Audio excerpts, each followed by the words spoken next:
Faleminderit. Do të flisja për procedurë, do filloja ndryshe, por zhvillimet momentale më detyrojnë të them disa fjalë përpara. Berisha sot I dha një mësim historisë.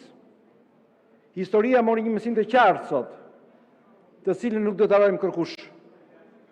Dështoi një komplot I madh, I krijuar nga komplotues të ndryshëm në sajt rezistencës, në sajt asaj që në qoftë se rezistohet, e vërteta sa më thellë të kërkohet të futet të mçefet, aq më fort do dali dhe aq më fort do shpërthej kur të ndryshoj. Dhe sot ndodhi kjo gjë. Fitoi e vërteta, fitoi jo vetëm Berisha, fituam të gjithë, edhe ju fituat. Edhe ata që kompletuan në tërësi fituan. Të gjithë fituan, sepse të gjithë morën mësimin e madh. Mos zguxoni më të ndërmeni të tilla komplote. Të kërkosni, të groposni të vërtetën, të shkelni historinë se përfundoni ashtu si përfundua sot. Urime Berisha, urime Partia Demokratike, urime juve të gjithë kolegë në sallë, urime shqiptarëve në tërësi, urime demokracia në tërësi. Dhe tash unë do them dy fjalë të tjera. Zoti kryetar, po ndodhin gjëra çuditshme procedurale në këtë parlament. Kemi sjellë një ligj për mbrojtjen e fëmijëve dhe të rinjve nga propaganda gjinore. Çfarë po ndodh? Javën e kaluar, zoti kryetar, ishte planifikuar në 3 komisione të kalonte në tasimin të drejtave të ligjeve. Si skuthat, deputetët e kolegët e maggiorancës, që mbi keq ta përdor të fjalë, u troqën, u bllokuai pari I edukimit, që ishte të hënën në 12, u thasimi gati, dhe pastaj ndodhi edhe me komisionet e tjera. Ç'është kjo mënyrë? Ishte programuar dhe ishte futur në program nga ju. Nga kryesia për të qenë në program. Nuk na ka ndodhur ndonjëherë kurrë një tërheqje e tillë, një zbyrthje e tillë dhe një mënyrë për të sabotuar një prekliq kaq të rëndësishëm, edhe ndaj asaj që ndodh aktualisht në Shqipëri, ndaj terapisë hormonale, ndaj tendencave për të ndryshuar seksin që në moshën 13 vjeç e gjysmë, e them jo kot, 13 vjeç e gjysmë, dhe për të degraduar rinin dhe të vrapur rrugë pasaj, propagandave LGBT, propagandave trans, ndryshimit të programeve mësimore dhe përshkuar pasaj nga ju e keni qartë që dete familja homo, si ky është qëllimi juaj. Prandaj unë kërkoj më njëherë të mobilizohet ky parlament. Javën tjetër të diskutohen në komision siç ka qenë programuar, të gjitha komisionet, ai ligj kaq i rëndësishëm, thelbësor, që kërkon të bllokojë një pjesë të këtyre rreziqeve të mëdha, të majtës populiste, sorosiane, që kërcënojnë sot.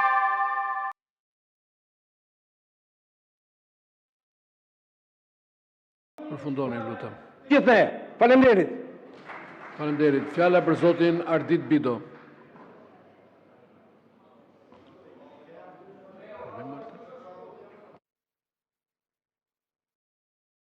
Nuk e lexoj radhën nga mbrapa, por po të lexosh rregulloren nga përpara, rregulloria thotë që bëhet alternim ndërmjet grupeve dhe madje dhe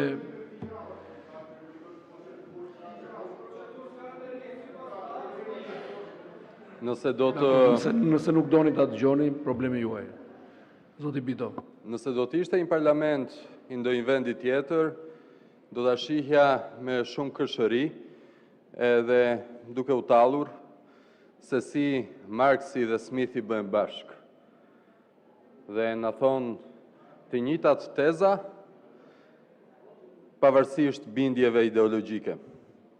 Na thon kush do I paguaj 4.5 miliardë euro, se iku një investim I huaj të cilën nuk e donin, na thon Marksi. Kush do I paguaj? Do vini të paguani ju, do investoni ju. Na thot Smithi, kush do I paguaj 4 miliardë euro investim të huaj, sepse juve ju dua në burg. Argument që nuk mund të ketë lidhje logjike. Cili është emëruesi I përbashkët?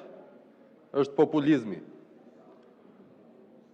Populizëm që vetëm dëm mund t'i bëj vendit dhe kombit. Nëse do të ishte në një parlament të huaj, do ta shija me kërshëri e do thosha gjuna ai vend. do talesha, do qeshja, e s'do më dhimbte. Në vendin tim më dhemb. Më dhemb teksa shoh parullat që u kujtua sot Partia Demokratike të vendosi, edhe egzaltuar nga heqja non gratës. Më dhemb teksa shoh përfaqësuesit e populizmit alla Smith, të cilët në 30 maj nuk reaguan. Kam vetëm një pyetje. Në 30 maj ku ishit? Në 30 maj pse s'folët? Në 30 maj pse heshtët? Pse nuk folët? Pse nuk folët? Në 30 maj pse nuk folët? Pse nuk flisni ju sot për tregje oligopol që ka ky vend edhe që dëmtojnë këtë vend, të cilat autoriteti konkurencës sa heri ka luftuar e duhet i luftojmë më fort, po flisni kundër investimeve të huaja, pse flisni kundër interesit kombëtar, pse nuk reagoni atëherë kur është për të reaguar, sepse jeni populist, prisni sondazhet. Lexoni sondazhet, qa do në këtë moment të fitojmë ca like e follow më shumë, të krijojmë një kredo politike, atë thoni, s'keni bindje, s'keni din, s'keni iman. Jeni thjesht populist.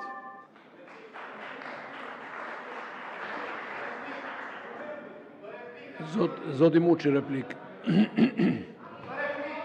Kolegu Ardit Bido, apo Zoti ka mundësi- Redi Muçi, replik. Atere, kolegu Ardit Bido, ose ndryshe shoku Bido, si që i referohen njëri tjetrit kolegët e ish partisë punës, është afruar rishtazi në partinë socialiste. Megjithatë mua më kujton një komedi të viteve 90 që jep dhe RTS-ja, që quhet Të gjalla apo të vdekur, ku që kryetari byros shoku Sillo dhe ndihmësi i Bidoja dhe pjesë të Silloja.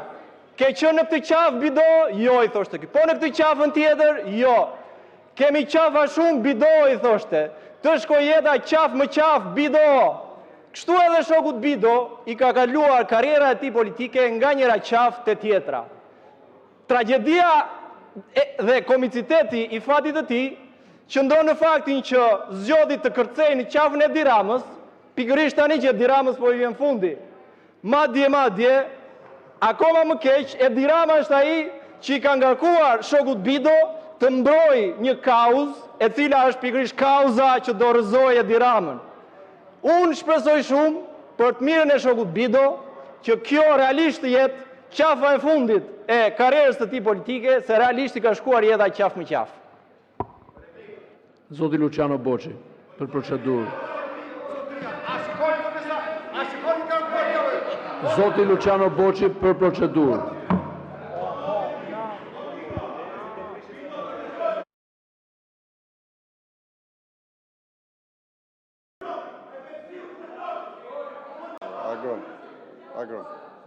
Agron.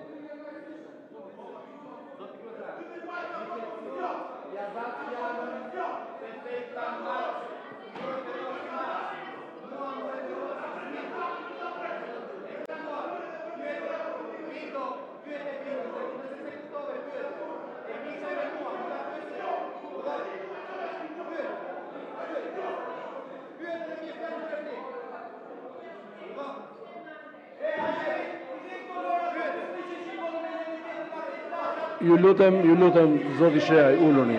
Zoti Balliu, mos bërtisni, zoti Balliu. Ta dëgjojmë, çfarë të pyes? Po tani se po e bëjmë çesharake, të pyesim zotin Bido, kush është Adam Smithi në parlamentin tonë?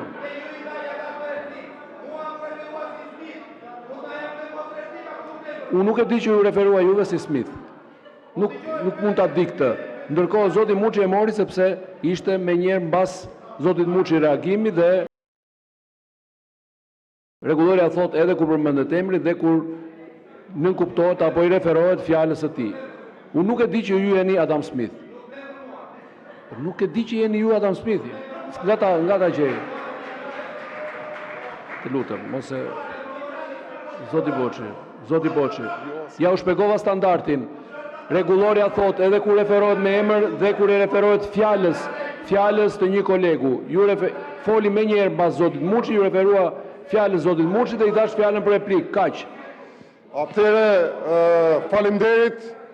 Sot nuk jemi të egzaltuar. Jemi në ato momente kur njeriu ballafaqohet me të vërtetën. Edhe ne, por edhe ju. Sot ne jemi krenar. Sali Berisha ju mundi, gjithë ju që jeni këtu. Ju mundi dhe hodhej poshtë gjithë shpifjet tuaja, mashtrimet dhe baltën që keni vite e vite që i hidhni mbi atë burr dhe mbi Partinë Demokratike. Sot vërtet është ditë krenarie për ne, jo egzaltimi, por është dita që ju duhet kërkoni ndjes, ju duhet dilni këtu, a i të vi shkëputet nga ato shëtitjet, klonadat që bën dhe të paraqitet këtu me kokën ulur. Po unë e di shumë mirë që frika juaj sot është bërë sa një mal, e kishit nga protesta, frika juaj sot nuk ndalet dhe patjetër që rezultati është i pritshëm. Dorëheqje, qeveri teknike, kujdestare dhe zgjedhje të reja, të lira dhe të ndershme.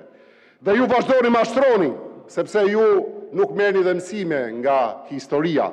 Ka dalë dje kryeministri juaj dhe pa pikë turpi ka deklaruar që ata protestuesit kanë dalë se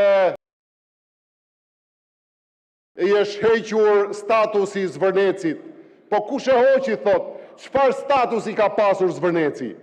Dhe je përgjigje po vetë, që në kryet herës, thot, Zvërneci ka qenë dhe do mbetet zonë me status 5, peizazh i mbrojtur.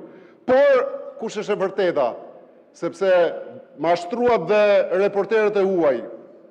Këtu është VKM-ja e datës 26 tetor 2022. Lexojeni mirë.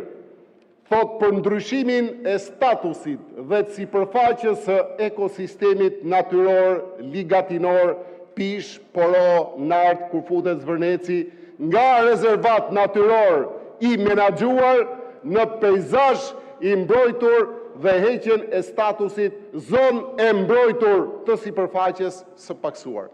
Ja pra, mashtrimi juaj dhe ja e vërteta, e pasuat me ligjin e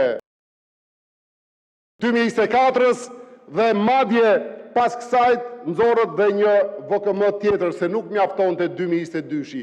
Të 2024-s, ku ndër 3 nën zona kishit përcaktuar një zonë që do ishte mbrojtur qendrore dhe në 2024-ën e hoqët dhe zonën qendrore. Kjo është e vërteta. Prandaj kanë dalë ata njerëz.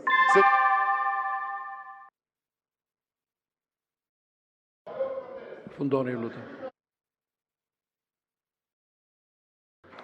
Faleminderit, zonja Kiduina Zaka, për procedurë.